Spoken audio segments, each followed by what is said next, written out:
Livro de Luiz Sérgio, Driblando a Dor.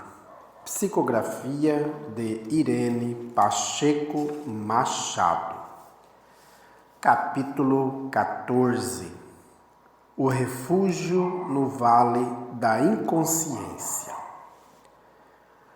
Acompanhando a equipe de socorro, presenciava em uma colônia trevosa a luta do mal para se sobrepor ao bem. Entretanto, por mais que as organizações das trevas tentem, não atingem a perfeição, porque basta pensar no mal para se desequilibrar. A equipe das trevas não escondia o seu descontentamento pelo ocorrido. Sampaio, um deles, animou os companheiros. Não fiquemos tristes. Hoje já demos alguns passos. Logo estaremos operando no plano físico, igualzinho aos filhos de Deus. Enquanto eles colocam milhões de espíritos do departamento reencarnatório, a gente nem consegue um, comentou Humberto. Mas não se esqueça de que mesmo recebendo orientação do Cordeiro, muitos pais e filhos caem para o nosso lado. Também, deste lado, tudo é mais fácil. Os filhos de Deus pregam o esquecimento de si mesmos em prol do próximo, mas quem se esquece é esquecido. O humilde é humilhado e o oprimido é violentado. Senti uma vontade enorme de me apresentar para aqueles maus espíritos e dizer-lhes: como é feliz um trabalhador de Jesus, um filho de Deus, porque mesmo agredido, humilhado, ele tem paz na sua consciência. Enoque segurou meu braço, pois na hora que eu pensava algo aconteceu. Um deles, talvez o pior, parou, escutou e disse: parece que estamos sendo observados. Doutor Henri, está vendo luz em qualquer lugar. Todo o cuidado é pouco. Os filhos de Deus têm pacto com o demônio, falou um deles. Tive vontade de dar uma gargalhada, mas observei os meus amigos. Eles oravam com fervor. Coloquei o pensamento no lugar e os acompanhei na prece. Depois demos em retirada até o pátio, se podemos chamar de pátio, porque não notamos na cidade qualquer ordem administrativa. Era um local sujo e sem vida. Que diferença dos belos jardins das colônias! Carlos aproveitou para dizer: aqui está a prova de que a limpeza é de Deus. Casa suja é posto de obsessores. Os templos religiosos devem primar pelo cuidado de suas cadeiras, mesas, enfim, do seu patrimônio. Enoque, perguntei, o que podemos fazer aqui se Oana está sendo socorrida no Hospital da Terra? Estamos aqui para saber como operam esses irmãos. Eles estão tentando criar não só o corpo físico, como também sonham em criar espíritos. Quero ver se Deus vai deixar. Pensando bem, não sei por que Deus ainda não deu um basta nessas organizações trevosas. Como podem existir? Parece-me o inferno comandado pelo demônio. Luiz Sérgio, preste atenção nos transeuntes e verá que aqui neste local vêm milhares de espíritos do plano superior prestar auxílio, tirar do lodo os doentes. Nossa equipe é uma gota de água no oceano. Esta colônia recebe de Deus muita assistência espiritual. Vários mensageiros estão aqui, espíritos bons que se prestam a este trabalho, um dos mais sublimes. É mesmo, fico feliz, porque, confesso, nunca presenciei tanto sofrimento. Sabe como se mantêm essas colônias? Imagino, os encarnados, com seus pensamentos maus, permitem que esses irmãos se alimentem das toxinas das mentes humanas. Estávamos conversando quando um uivo terrível nos assustou. Olhei para Samita, que me disse: é bom ir se acostumando. Aqui é como ouvirmos gargalhadas, uivos e sons estranhos. Dá a impressão de que todos têm medo. Ninguém está tranquilo. Claro, o mal gera pavor. Assim, fomos alcançando a rua, procurando um lugar para descansar. Senti que Samita estava pensativa. Indaguei: o que há, querida? Nada. Só estou pensando nesses cientistas, espíritos dotados de grande inteligência, usando-a para o mal. É mesmo, Samita. Um dia irão tornar-se bons. Sim, mas até lá o perispírito deles já retroagiu por demais. Vamos, irmãos, buscar um bosque para orarmos, falou Enoque. Circunspectos, pedimos força a Jesus. Nisso, raios de luz banharam nossos corpos. Era o plano superior operando. Senti uma momentânea vertigem, tanta era a energia positiva sobre nós. Depois do banho energético, me senti muito bem, mais fortalecido.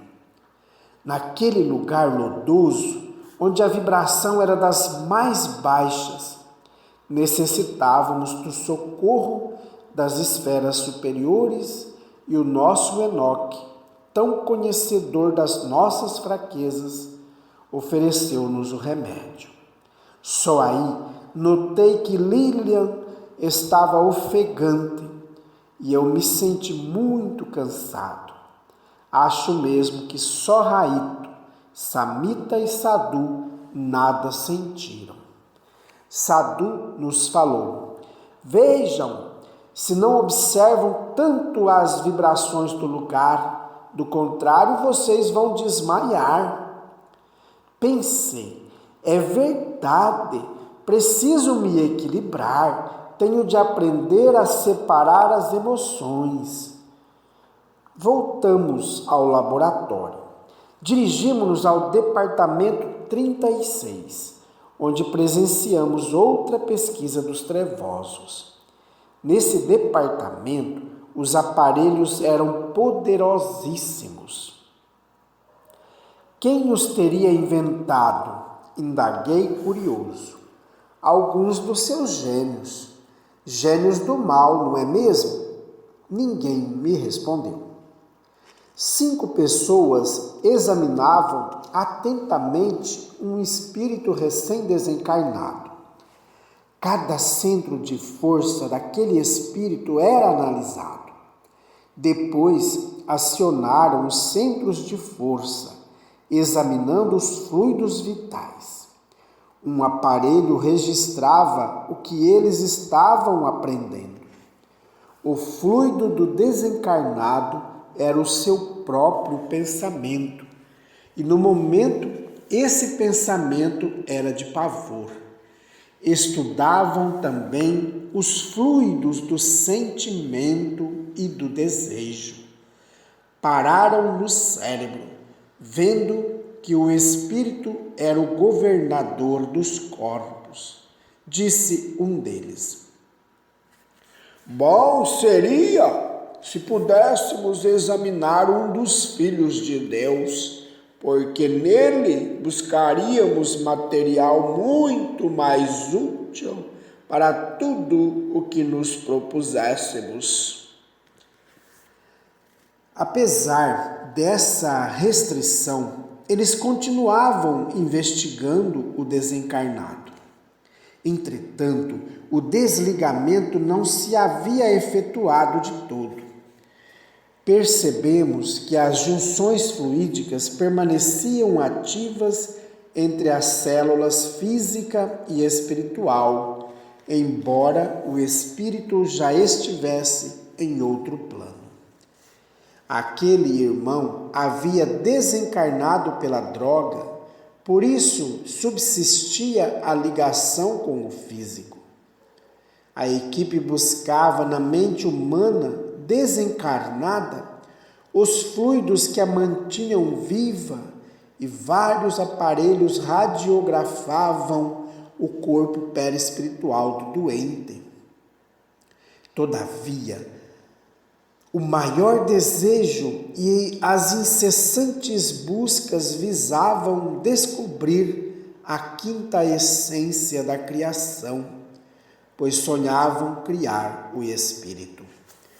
Com a maior atenção examinavam o centro coronário, porque é este que supervisiona os outros centros. Temos ligações entre os corpos, mas é o centro coronário que dirige todos eles. O corpo espiritual dá a ideia da sede de um governo. Do coronário, o palácio, partem as redes elétricas que comandam os outros centros de força. Cada centro de força é um ministério com grande capacidade de ação, trabalhando e tomando conta do mecanismo dos corpos. O centro gástrico é responsável pela digestão. O laríngeo coordena a respiração e a fonação. Pensei, só um grande sábio criaria tal maravilha, o corpo do homem. No painel de um laboratório das trevas, assistíamos a uma experiência incrível. O registro estava assim. Primeiro, corpo físico, matéria energética densa. Segundo, duplo etérico.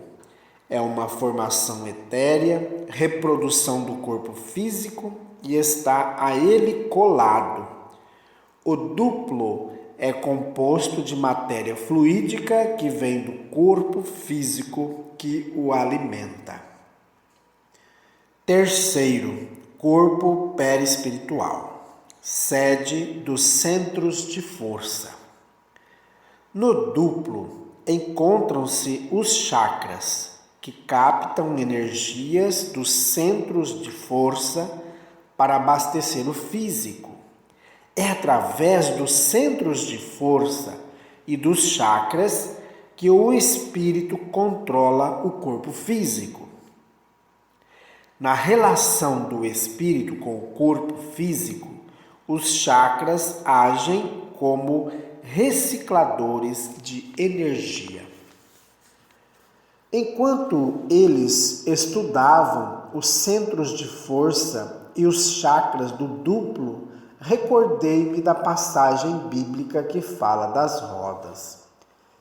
Eclesiastes, capítulo 12, versículo 6. Antes que se quebre a cadeia de prata e se despedace o copo de ouro e se despedace o cântaro junto à fonte e se despedace a roda junto ao poço. Nota da editora. Para uma completa explicação desta passagem, consultar o livro Chama Eterna, 11º volume da série Luiz Sérgio, capítulo 34, O Cordão de Prata. Como não aceitar as rodas sagradas? As religiões precisam respeitar-se mutuamente. Por se tornarem radicais, muitas delas se perderam. Nas Escrituras, os centros de força são citados. Agora, a palavra chakra, que os orientais denominam de rodas da vida, que elas existem, não importa sua nomenclatura. A preocupação daquela equipe trevosa se relacionava com o reciclador de energia, com os elétrons, enfim. Ali eles buscavam algo e, servindo de cobaia, um espírito recém-desencarnado. Enquanto conversavam entre si, Sadhu controlava os centros de força do espírito. Olhei para os tibetanos e pensei: meu Deus, como é importante a gente cumprir com o plano divino. Um médico que não se deixa envolver com a matéria é um médico feliz, pois cumpre com o sacerdócio da medicina. Não só o médico, como todos os profissionais têm obrigação de ser cumpridores das suas tarefas. A equipe trevosa continuava estudando as energias das rodas giratórias. Estas rodas giram no sentido contrário ao dos ponteiros do relógio e são de uma importância sem limites, pois é através delas que o espírito controla o seu corpo físico. As rodas giratórias, os chakras, captam as vibrações do espírito. O melhor meio de enfraquecermos o físico é buscar as energias nos chakras, mas também podemos atuar nos canais energéticos, o meio de comunicação deles, disse um dos trevosos. Senti que algo não estava indo bem. O que falara, munido de um aparelho, buscava no perispírito do doente o que estava bloqueando a pesquisa. Sadhu imediatamente tirou do centro de força coronário um aparelho que ali havia colocado. Virando-se para Carlos, comentou: eles são terríveis. Aí vimos o pesquisador da energia parar com o aparelho no coronário e dizer: estou ficando por demais desconfiado. Acho que os filhos de Deus estão entrando em nossa área. Sinto uma energia nova penetrar no ambiente.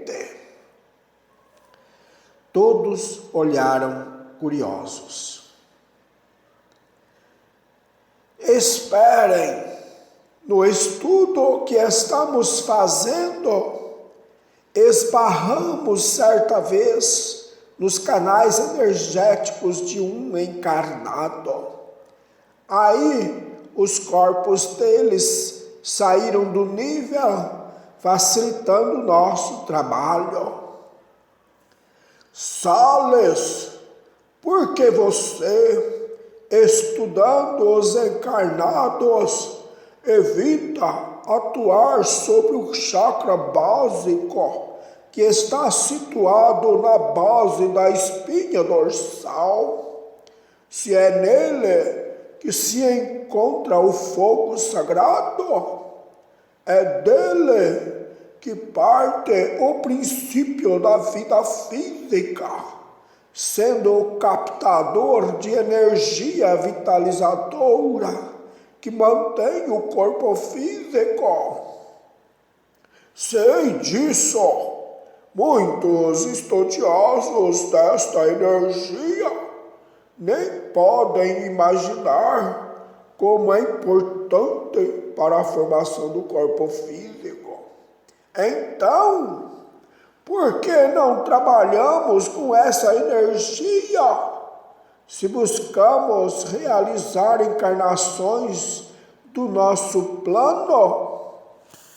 O outro respondeu: simplesmente porque os filhos de Deus estão atentos. O chakra básico é o mais visado nos tratamentos de desobsessão, por atuar no sistema nervoso, no aparelho renal e nos órgãos reprodutores. É o primeiro a ser tratado quando os filhos de Deus fazem trabalhos desobsessivos. Prefiro uma outra roda giratória que se situa na parte superior do pulmão esquerdo. Se atuarmos nesse ponto, a pessoa será guiada por nós. Feita essa observação, chegaram mais perto desse centro de força e ali ficaram estudando-o. Nessa altura, Enoque convidou-nos a deixar o recinto. Aproveitou o momento para nos dar elucidações. Vejam só o perigo da mediunidade sem Jesus. Quando alguém busca uma casa espírita, precisa ser encaminhado a um grupo de estudos.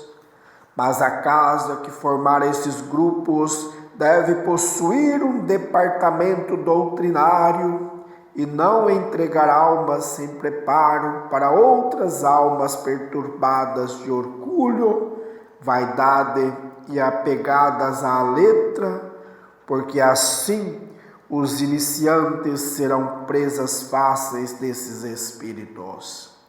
Vocês estão vendo como eles agem? A importância da doutrina é a transformação que ela opera em nós. Não adianta sentar em uma mesa mediúnica e emprestar o corpo a um espírito sofredor, se não temos energia tranquilizante para lhe oferecer. Através da roda que se encontra na parte superior do pulmão esquerdo é que atuam os espíritos. É ela responsável por toda a relação mediúnica entre os planos físico e espiritual.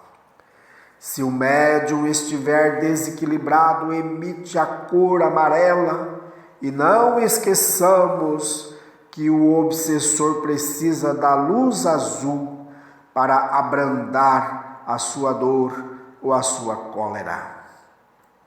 Daí não poder ajudar o necessitado, um médium sem esclarecimento, desequilibrado. Antes de colocarmos alguém de fronte de tamanha tarefa divina, devemos convidá-lo a tornar-se o trabalhador da última hora no exercício da caridade, tirando-lhe as arestas, tornando-o bom, livrando-o da avareza, da maledicência, do egoísmo, do orgulho, enfim, tornando-se um versículo divino, uma carta de carne de Jesus. Outras seitas religiosas se preocupam em formar líderes e se esquecem de transformá-los em pastores das almas. E deu no que está dando, pois se distanciam do sacramento da caridade, do amor e do dever. E só se consegue crescer espiritualmente se fazemos da nossa vida uma lição de amor ao próximo. Muitos abusos estão sendo cometidos e algo precisa ser feito para corrigi-los, orientar melhor os iniciantes, dar-lhes exemplo de moral evangélica. No lar ou no ambiente de trabalho, deve o espírita representar bem a casa que frequenta e a doutrina. Se o chamado espírita conduzir-se mal em seu lar e no ambiente de trabalho, os familiares e os amigos irão correr do espiritismo. Ele não possui equilíbrio, fala dos espíritos a qualquer hora, e nada mais desagradável do que um repetitivo assunto em todos os momentos. No entanto, se uma pessoa chegar a casa e encontrar uma elucidação evangélica, ela não vai ocupar cargos, mas arregaçar as mangas e pegar na charrua, ocupar o seu tempo no estudo e no trabalho. O trabalho é a terapia e a caridade a salvação. Não adianta mandar um doente socorrer doentes, principalmente se ele é um desequilibrado espiritual. Muitos desses chamados médiuns abandonam a doutrina porque quem se encarregou de apresentá-la fracassou, não teve condições de fazê-lo. Ela é simples, inocente e humilde. E o orgulhoso e fanáticos a mascaram com dogmas, apresentando ao iniciante espírita inverdades que serão difíceis de vivenciar. O certo é estudar mais da obra básica. Nota da editora. As obras básicas são o Livro dos Espíritos, o Evangelho segundo o Espiritismo, o Livro dos Médiuns, a Gênese, o Céu e o Inferno. E colocar no dia a dia os seus ensinamentos. Se um iniciante na doutrina não procurar modificar-se para melhor, sua família irá sempre lhe cobrar. Nem parece que é espírita. Diz o Evangelho segundo o Espiritismo: reconhece-se o verdadeiro espírita pela sua transformação moral e pelos esforços que faz para dominar suas más inclinações. Capítulo 17, item 4. Se chegamos à doutrina e desejamos só doutrinar e evangelizar os outros, esquecemos de nós mesmos e aí a máscara se desintegra e vem o fracasso. Ninguém está isento da reforma íntima, até o espírita de gabinete. Todos precisam buscar na imagem dos apóstolos o verdadeiro caminho. Os espíritas apegados à letra devem recordar que Jesus não ficou à frente de uma máquina de escrever, nem no parlatório ou num gabinete de trabalho. Ele varou o Jordão, Cafarnaum, Betsaida e vários lugares.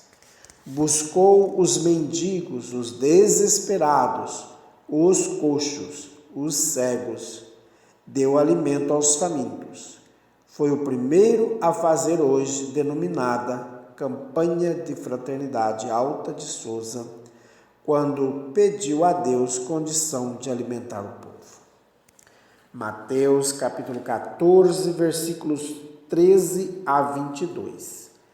Jesus lhe disse: não é preciso que se afastem daqui, dai-lhes vós mesmos de comer.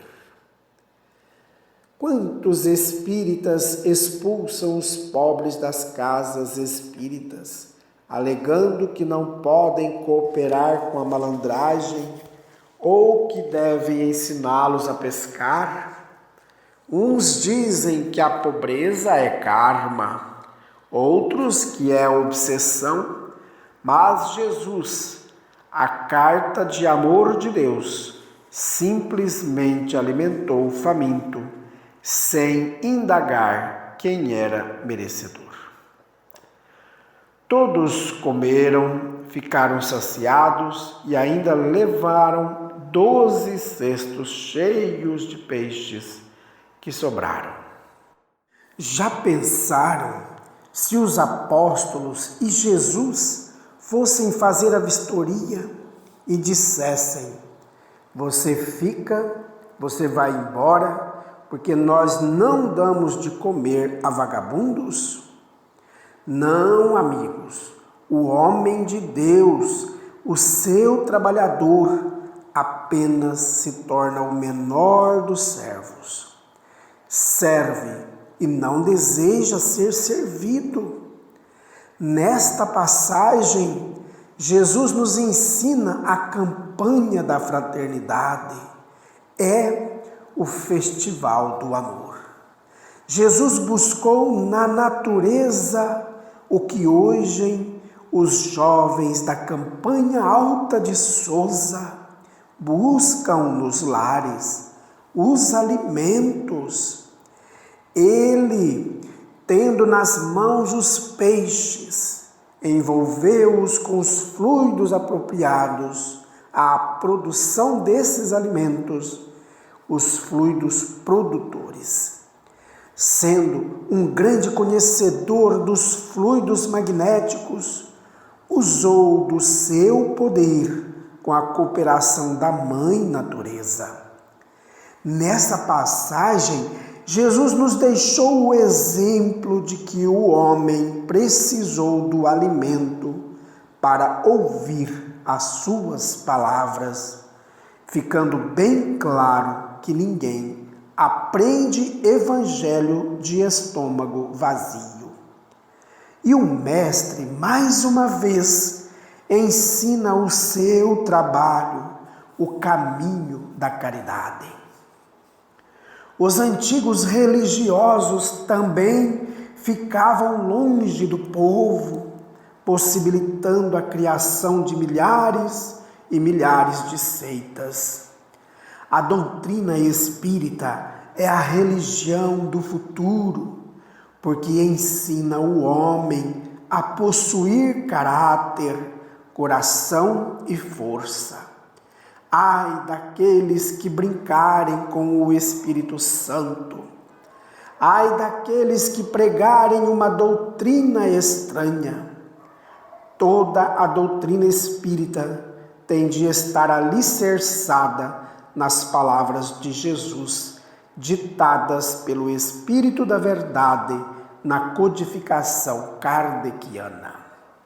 Ali, num belo jardim de raras flores, eu, de braços abertos, desejei gritar as palavras de Jesus, quando nos aconselhou em Mateus capítulo 19, versículos 29 e 30. Em verdade vos digo que todo aquele que uma vez deixou pelo reino de Deus casas, ou irmãos, ou irmãs, ou pai, ou mãe, ou mulher, ou filhos, ou terras, por amor de meu nome, receberá 100 vezes tanto e herdará a vida eterna. Porém, muitos primeiros serão derradeiros e muitos derradeiros serão primeiros. Depois dessa preleção, Raito disse: voltaremos ao plano físico, vamos ao trabalho com os suicidas. Como de costume, Paramos no pronto-socorro espiritual, desta vez bem rapidamente, só para nos mantermos ligados à casa espírita e para a melhor cobertura dos nossos trabalhos. Sadu, Karina, Carlos e o Dr. Patabi se distanciaram como que a traçar algum método de socorro. Quando nos acercamos deles, já sabíamos para onde ir. Uma roda de coca. Podem me informar como sabem da festa? Perguntei. O doutor Patabi deu-me a informação. Como é do seu conhecimento, Sérgio? Estamos encarregados de desbaratar a organização que hoje busca na Terra os suicidas inconscientes. E quando estivemos no Vale do Brilho, lá descobrimos de que forma os espíritos trevosos são informados e estão presentes sempre que essas festas se realizam. O chefe do vale possui uma agenda com os nomes de todos os dependentes de droga e coloca ao lado deles espíritos que não só aspiram pó junto ao encarnado, como participam da sua vida física. A qualquer excesso, os trevosos são avisados e a organização chega primeiro, porque os irmãos do Cordeiro, os mensageiros de Deus, obedecem a uma programação divina. O desencarne programado é realizado por equipes capacitadas. E se essas equipes chegarem antes dos trevosos? Perguntei. Mesmo que cheguem, nada podem fazer. Não se esqueça de que quem desencarna por overdose explode os seus fios energéticos. E quem desencarna obedecendo às leis da natureza recebe proteção organizada e disciplinada do departamento do desencarne.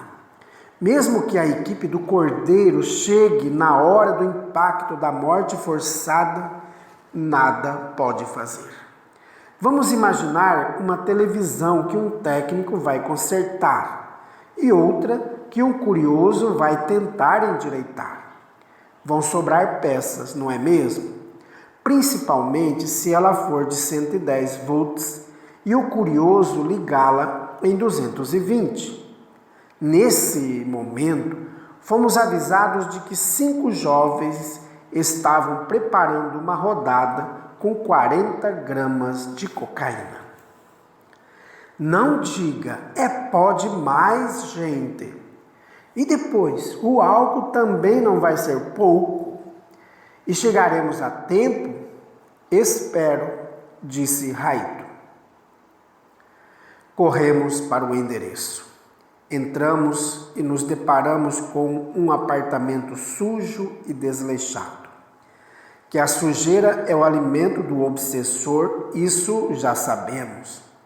Os 5 conversavam como pessoas comuns, ou melhor, normais. 3 rapazes e 2 moças, faixa etária de 18 a 38 anos. Observei aqueles seres com uma vida pela frente e tão pouco respeito a si mesmos. Os violentadores da moral divina, jovens sem fé e sem amor, passaram da conversa informal à orgia num misto de droga e bebida. O álcool e a coca eram companheiros inseparáveis de 2 deles, que foram ficando parecidos com animais, pois urravam como bichos. Os demais aspiravam com cuidado, demonstrando um conhecimento maior do tóxico. O mais velho recomendava: vamos com calma, temos pó para muitos dias, não exageremos. Mas Tito, de 25 anos, não se contentava. Parecia louco quando a fileira da droga chegava às suas mãos. Ao perceber que os outros se encontravam já quase desmaiados, Tito aproveitou a bodação dos amigos e se afundou no pó e no álcool. Os desencarnados dançavam e consumiam junto com os jovens. Sara usava um aparelho para dispersar os fluidos pesados da droga, enquanto os médicos trabalhavam para salvá-los, principalmente o Tito, que já estava prestes a explodir. Um dos trevosos falou: "Que turma alta e boa consumidora, hein?" Testemunhávamos o suicídio inconsciente em processo acelerado e pouco podíamos fazer, uma vez que os médicos e o Raito se esforçavam ao máximo para que os jovens não desencarnassem. Os trevosos, ao perceberem que Tito era um bom consumidor, colaram-se nele e o pobre farrapo humano viu-se enfurecido, quebrando tudo. Os outros o ignoravam e ele consumia, ou melhor, comia o pó e consumia o álcool. Por mais que os espíritos amigos tentassem, não conseguiam dispersar a droga. Era demais para o corpo físico. E o pulmão estourou. Não só o pulmão, mas todos os outros órgãos. Nessa hora, ninguém pode imaginar o desespero de um espírito. A dor é tanta que ele grita e se retorce. Todas as rodas energéticas ganham uma velocidade sem limite e os seus condutores de energia se partem violentamente, assim como cada vaso sanguíneo, órgão, membro, enfim, uma explosão de vida. O corpo físico do jovem recebeu um banho de líquidos internos que extravasaram. Um quadro terrível.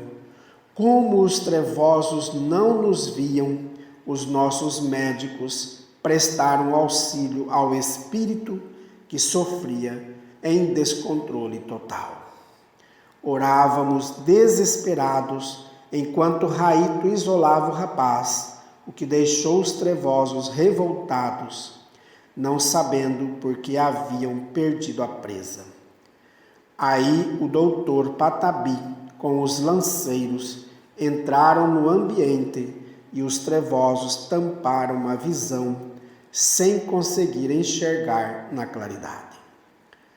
"O garoto vai ser socorrido?" inquiri. "Sim, mas apenas se verá livre dos consumidores desencarnados. É só o que podemos fazer." "Para onde ele irá?" "Para o Vale da Inconsciência." "O quê?"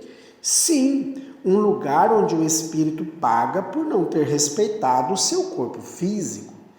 Não há um meio de levá-lo para uma colônia ou departamento da espiritualidade?"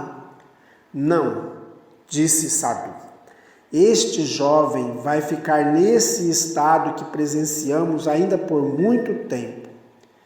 Ele violentou seus corpos e, por mais que receba tratamento da espiritualidade maior, o erro que cometeu impede que as energias puras o livrem da dor. Ao violentar o seu corpo físico, também destruiu o seu perispírito. E o Vale da Inconsciência servir-lhe-á de refúgio, mas não de salvação." "Explique, por favor. Nesse vale, eles estão resguardados dos vampiros e das cidades trevosas, mas não salvos?" "Não sabemos o que você considera como salvos. Eles foram socorridos pelos filhos de Maria, mas como tirar das suas casas mentais o desequilíbrio? E depois, eles contribuem para que a dor torne-se companheira inseparável dos seus espíritos." O corpo físico, deformado pela violência praticada contra ele, estava coberto pelo limo da explosão interna, e o espírito, retirado dali, ainda ficara preso àquela matéria dolorida, pela casa mental em desequilíbrio. Os trevosos buscavam desesperadamente o corpo espiritual que fora levado e senti que estavam morrendo de medo do chefe Gino. O que iriam dizer à equipe que logo viria buscar o espírito e as energias da vida, fonte energética que eles lutam para conseguir dos encarnados, a fim de continuarem vivendo como se encarnados fossem? De onde vem o líquido que lhe cobre o corpo físico? Perguntei a Sadhu. Não só do pulmão, como de outros órgãos. Notei também que do corpo do jovem saía uma quantidade enorme de ectoplasma. Era como fios que entravam e saíam do seu corpo e que os trevosos tentavam tirar, mas a equipe do Dr. Patabi já havia retirado tudo quando alguns médicos das trevas se fizeram presentes com aparelhos. Estávamos ali petrificados, ou melhor, assombrados. O chefe, que vou chamar de Florencio, falou: o que aconteceu? Não me digam que os irmãos do Cordeiro aqui estiveram. Não, disse um dos desencarnados. Nós não os vimos. E como é que o corpo está vazio, sem um fluido magnético sequer?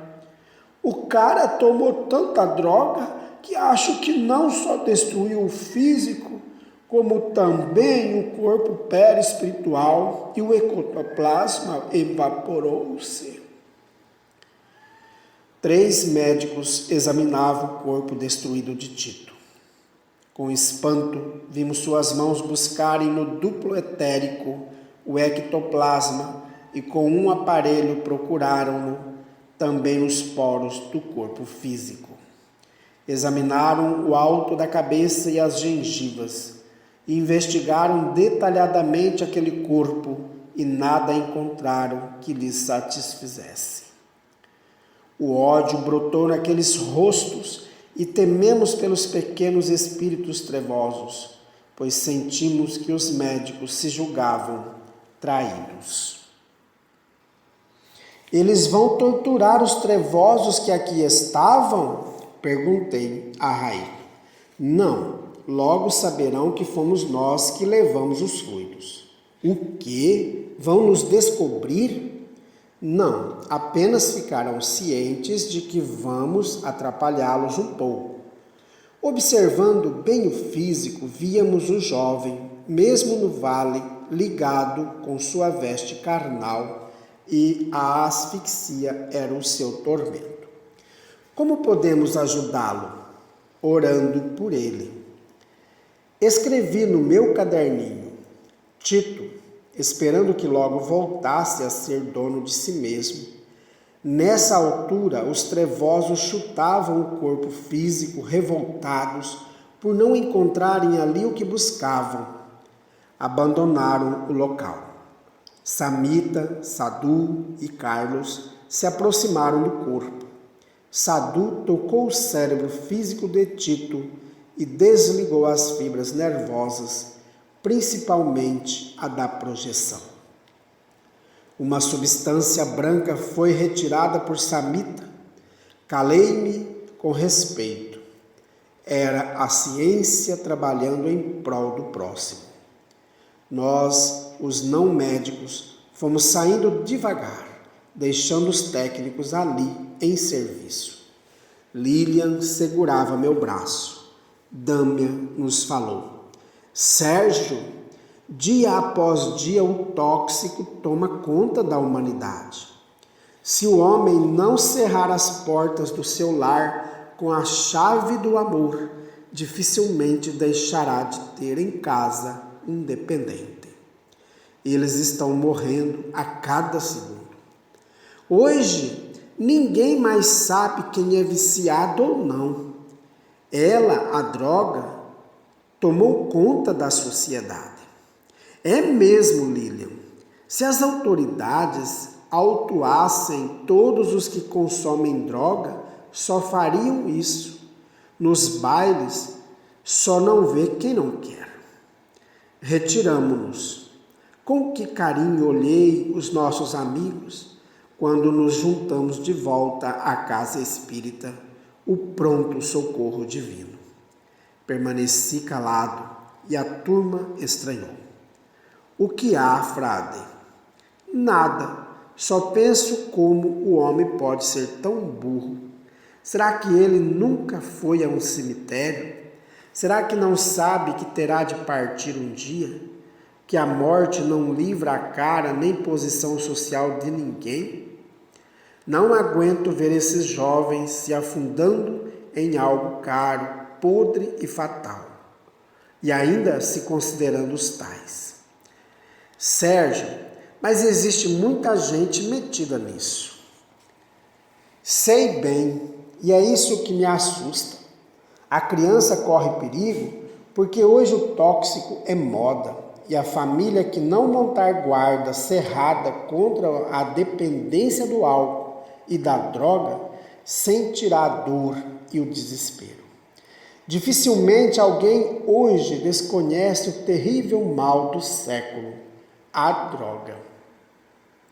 Quando escrevemos na esperança de uma nova vida, o Raito disse: as nuvens se aproximam.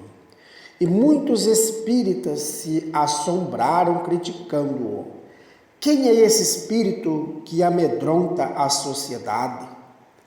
Muitos dos que atacaram meu livro já passaram pelo drama de presenciar alguém da família se destruindo.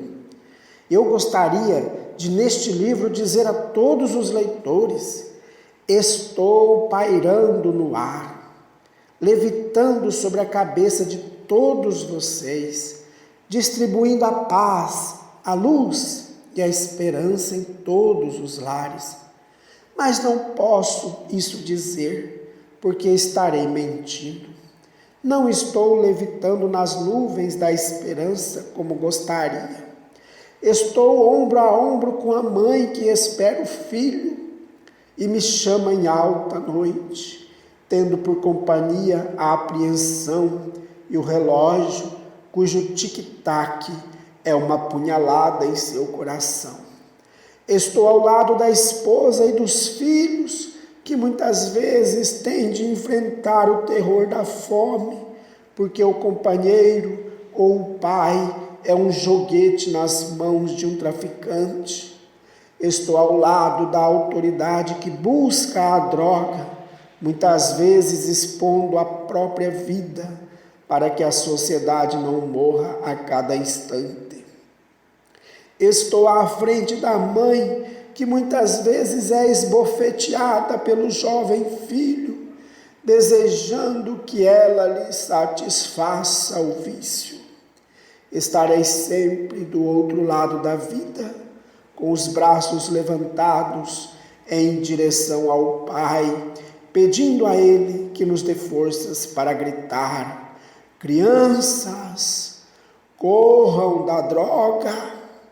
Ela é um ácido que queima, deforma e mata.